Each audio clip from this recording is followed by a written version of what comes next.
Hey guys, in today's video I will show you how to download and install Distant Horizons for Minecraft. First, I will recommend to already have installed Iris with their Fabric version. Here, as you can see, I have mine already installed. These are the three mods you should be able to have.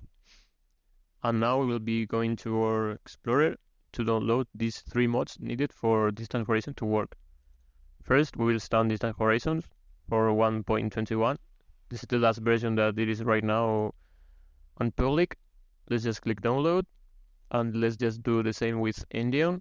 Go to Fabric, last version, download, and the same for Chunky. Now that we have these three mods downloaded, we go to our mods folder and our downloads, and let's just copy every mod we downloaded and just paste it on our mods folder. Now we go to Minecraft. And also I recommend to change your RAM allocation. Here you can just click on your installation, more options, and here I will recommend half of your RAM. I have 16 gigabytes, so I will be using 8, but for this Horizon I at least recommend 4 gigabytes. Let's now play. Okay, so Minecraft loaded without any problem. Here if you go to options, you will be able to see this new button. This means Distant Horizon is installed. And here you can enable, disable, depending on what you want. You can change the distance, the quality, and the CPU load. In quality, I have it in extreme because I really like it to look good in the longer distance. So this just depends on your systems. I like to leave it on extreme. And now if we go to a single player, we'll be able to see the chunks you already preloaded will be looking good with the Distant Horizons.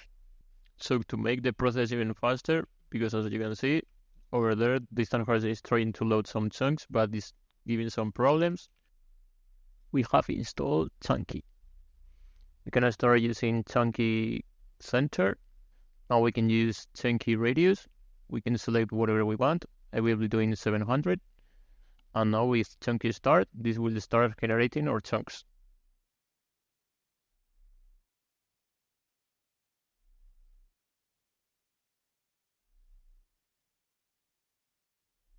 So after waiting, we now reload our world, and now we can see we have a very, very long distance.